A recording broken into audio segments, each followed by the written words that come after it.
محرم 7 ہجری میں رسول اللہ صلی اللہ علیہ وسلم نے خیبر کا قصد فرمایا۔ اس موقع پر ان لوگوں نے بھی اجازت مانگی جو حدیبیہ کے موقع پر پیچھے رہ گئے تھے۔ آپ نے اعلان فرمایا، میرے ساتھ وہی روانہ ہو جسے جہاد کی خواہش ہو، رہا مال غنیمت تو اس میں سے کچھ نہیں ملے گا۔ اس کے نتیجے میں آپ کے ساتھ بیت رضوان والے 1400 اصحاب ہی روانہ ہوئے۔ آپ نے مدینے کا انتظام سبا عرفتہ بن غفاری رضی اللہ عنہ کو سونپا، پھر خیبر جانے والے جانے پہچانے راستے پر چل پڑے۔ قریباً نصف راستہ طے کرنے کے بعد آپ نے ایک دوسرا راستہ اختیار فرمایا جو ملک شام کی جانب سے خیبر پہنچاتا تھا۔ اس سے آپ کا مقصد یہ تھا کہ یہودیوں کے لیے ملک شام کی طرف بھاگنے کا راستہ بند کر دیں۔ آپ نے سفر کی آخری رات خیبر کے پاس گزاری، مگر یہودی بے خبر رہے۔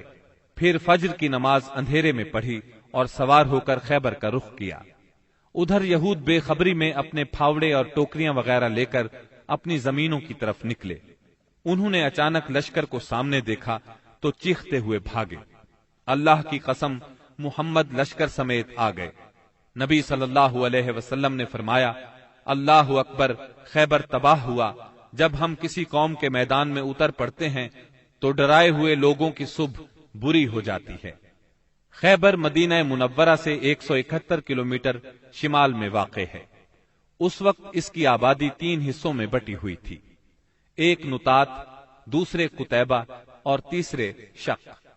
نطات میں 3 قلعے تھے، حصن نائم، حصن صعب بن معاذ اور حصن قلعہ زبیر۔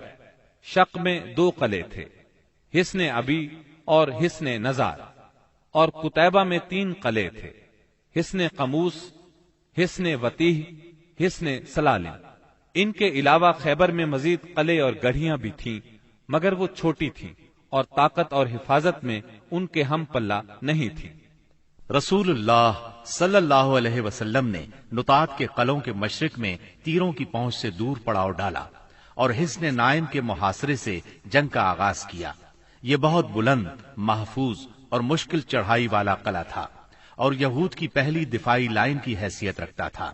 اسی میں ان کا شاہزور بہادر مرحب بھی تھا۔ یہ 1000 مردوں کے برابر مانا جاتا تھا۔ چند روز تک فریقین میں تیر اندازی ہوئی، پھر رسول اللہ صلی اللہ علیہ وسلم نے فتح کی بشارت دیتے ہوئے فرمایا، کل میں جھنڈا ایسے شخص کو دوں گا جو اللہ اور اس کے رسول صلی اللہ علیہ وسلم سے محبت رکھتا ہے اور جس سے اللہ اور اس کے رسول محبت کرتے ہیں۔ آپ کا یہ فرمان سن کر سب انصار اور مہاجرین نے اس آرزو میں رات گزاری کہ جھنڈا اسے دیا جائے۔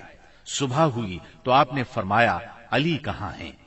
صحابہ کرام نے بتایا، ان کی آنکھ آئی ہوئی ہے۔ آپ نے انہیں بلا بھیجا، وہ لائے گئے۔ آپ نے ان کی آنکھوں میں لعاب دہن لگایا اور دعا فرمائی۔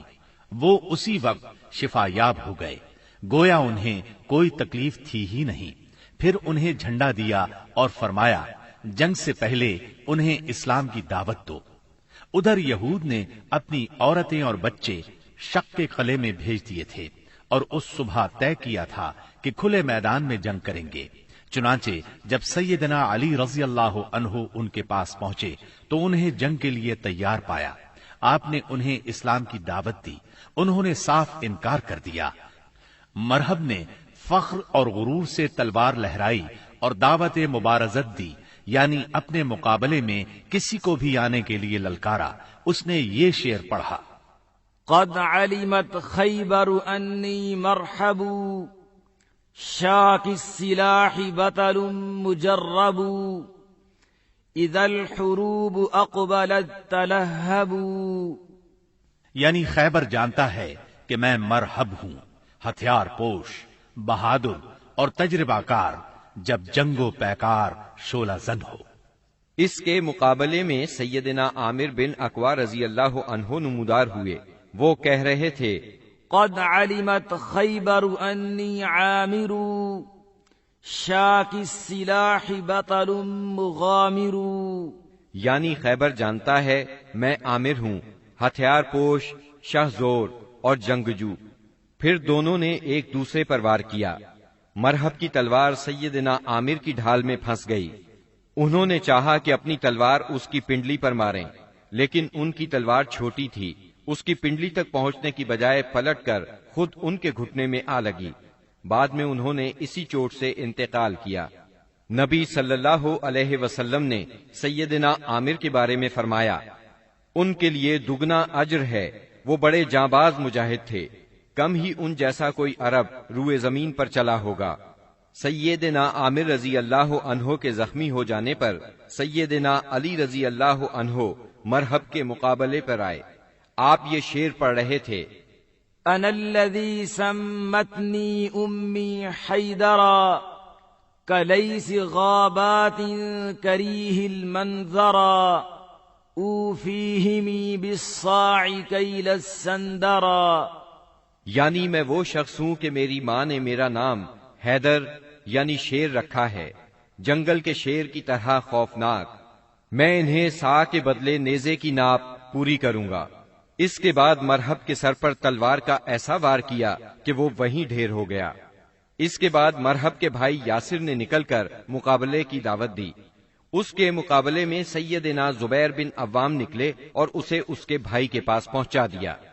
پھر گھمسان کی لڑائی چھڑ گئی، بہت سے یہودی مارے گئے، جس سے ان کے حوصلے پست ہو گئے اور وہ اپنے مورچے چھوڑ کر بھاگ نکلے۔ مسلمانوں نے ان کا پیچھا کیا اور بزور قلعے میں داخل ہو گئے۔ یہود اس قلعے سے بھاگ کر اس کے ساتھ والے قلعے حصن الصاب میں مورچہ بند ہو گئے۔ ادھر مسلمانوں کو قلعہ حصن نائم میں بہت سا غلہ، کھجوریں اور اسلحہ ملا۔ اس کے بعد مسلمانوں نے سیدنا حباب بن منذر رضی اللہ عنہ کی قیادت میں حصن صاب کا محاصرہ کر لیا۔ یہ محاصرہ 3 دن جاری رہا۔ تیسرے دن رسول اللہ صلی اللہ علیہ وسلم نے فتح اور غنیمت کی دعا فرمائی، پھر مسلمانوں کو حملے کی دعوت دی۔ مسلمانوں نے شدت کا حملہ کیا۔ پہلے مقابلے کے لیے للکارا گیا، پھر گھمسان کی لڑائی شروع ہوئی۔ یہ لڑائی یہود کی شکست پر ختم ہوئی اور مسلمانوں نے سورج ڈوبنے سے پہلے قلعہ فتح کر لیا۔ غنیمت میں بہت سا غلہ ہاتھ آیا۔ اس قلعے میں سب سے زیادہ خوراک اور چربی تھی۔ اس طرح یہ مسلمانوں کے لیے سب سے کارآمد قلعہ ثابت ہوا۔ مسلمان اس سے پہلے سخت بھوک کا شکار تھے، چنانچہ بہت سے لوگوں نے گدھے ذبح کر دیے، لیکن اللہ کے رسول صلی اللہ علیہ وسلم نے ان کو کھانے سے منع فرما دیا۔ چنانچہ آپ کا حکم پا کر چولہوں پر چڑھی ہوئی ہانڈیاں الٹ دی گئیں۔ یہود نے یہاں سے بھاگ کر قلعہ زبیر میں پناہ لی اور وہاں قلعہ بند ہو گئے۔ یہ نطاط کا تیسرا اور آخری قلعہ تھا۔ مسلمانوں نے آگے بڑھ کر اس کا بھی محاصرہ کر لیا۔ چوتھے دن ایک یہودی نے آ کر پانی کی بعض نالیوں کی نشاندہی کر دی۔ ان سے یہود پانی پیا کرتے تھے، چنانچہ مسلمانوں نے یہ نالیاں کاٹ دی۔ اس پر یہود نے باہر نکل کر سخت لڑائی کی، لیکن شکست کھا کر شک کی طرف پسپا ہو گئے اور حصن ابی میں قلعہ بند ہو گئے۔ مسلمانوں نے ان کا تعاقب کیا اور وہاں بھی ان کا محاصرہ کر لیا، چنانچہ وہ نہایت سخت لڑائی کے لیے تیار ہو کر نکلے۔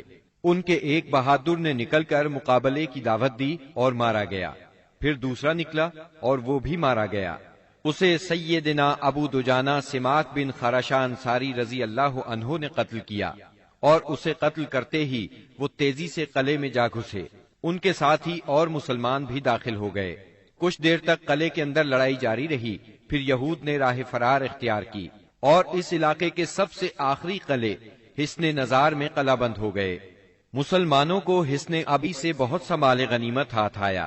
مسلمان اب حصن نزار کی طرف بڑھے اور اس کا محاصرہ کر لیا۔ یہ قلعہ پہاڑ کی چوٹی پر تھا اور وہاں پہنچنے کی کوئی صورت نہیں تھی۔ یہودیوں نے یہاں اپنی حفاظت کا زبردست انتظام کر رکھا تھا۔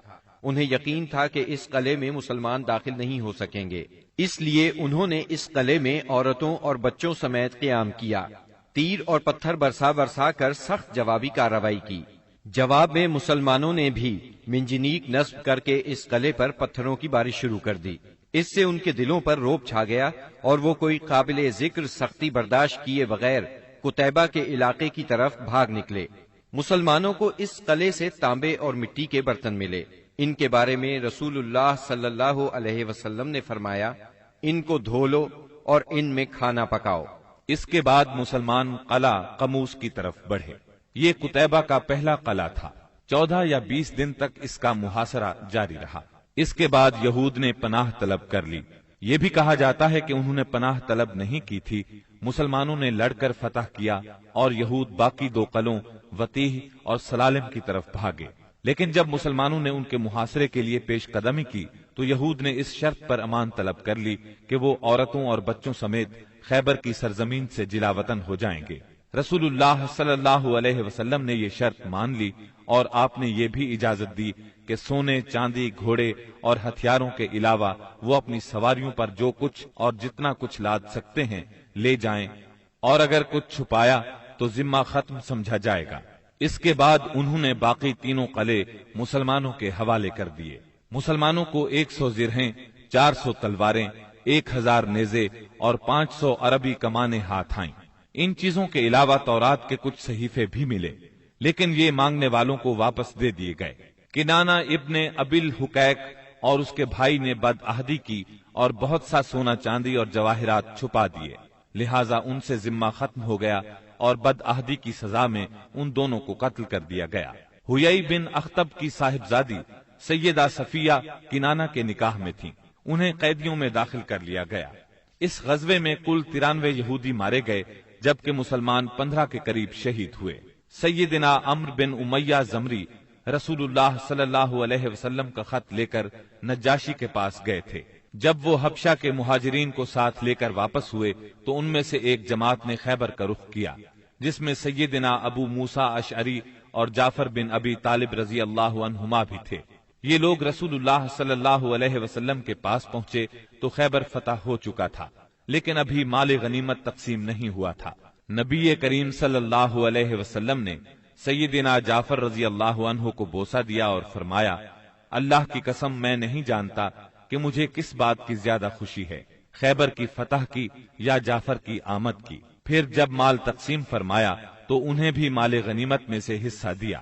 سیدہ صفیہ بنت حیی بن اخطب کو جب قیدیوں میں شامل کیا گیا تو انہیں رسول اللہ صلی اللہ علیہ وسلم کی اجازت سے دحیہ بن خلیفہ کلبی رضی اللہ عنہ نے لے لیا، لیکن صحابہ کرام نے آ کر عرض کیا، اے اللہ کے رسول صلی اللہ علیہ وسلم، صفیہ صرف آپ کے شایان شان ہیں، وہ بنو قریظہ اور بنو نذیر کی سردار ہیں۔ اس پر رسول اللہ صلی اللہ علیہ وسلم نے انہیں بلایا اور اسلام کی دعوت دی۔ انہوں نے اسلام قبول کیا، اس پر آپ نے انہیں آزاد کر دیا، انہیں نکاح کی پیشکش کی۔ ان کے منظور کرنے پر آپ نے ان سے شادی کر لی اور ان کی آزادی ہی کو ان کا مہر قرار دیا اور انہیں عورتوں کے حوالے کر دیا۔ جب خیبر اور وادی القرا فتح ہو گئے، فدق اور تیما کے باشندوں نے اطاعت قبول کر لی تو آپ نے مدینہ واپسی کی راہ اختیار فرمائی۔ راستے میں سیدہ صفیہ رضی اللہ عنہا کی رخصتی عمل میں آئی۔ دوسری صبح آپ نے کھجور، گھی اور پنیر کا ولیمہ کھلایا اور 3 روز شب عروسی کے طور پر ان کے ساتھ قیام فرمایا، پھر روانہ ہوئے۔ سفر 7 ہجری کے آخر یا ربیع الاول 7 ہجری کے اوائل میں مدینہ منورہ تشریف لائے۔ خیبر سے مدینہ آ کر رسول اللہ صلی اللہ علیہ وسلم مطمئن ہو گئے تھے کہ اطلاع ملی بنو انمار، ثعلبہ اور محارب کے بدو جمع ہو رہے ہیں۔ آپ نے مدینہ منورہ کا انتظام سیدنا عثمان بن عفان رضی اللہ عنہ کو سونپا، 700 صحابہ کو ساتھ لیا اور 2 دن کے فاصلے پر واقع مقام نخل کا رخ کیا۔ وہاں بنو غطفان کی ایک جمعیت سے آمنا سامنا ہوا۔ دونوں فریق ایک دوسرے کے سامنے آئے لیکن جنگ نہ ہوئی۔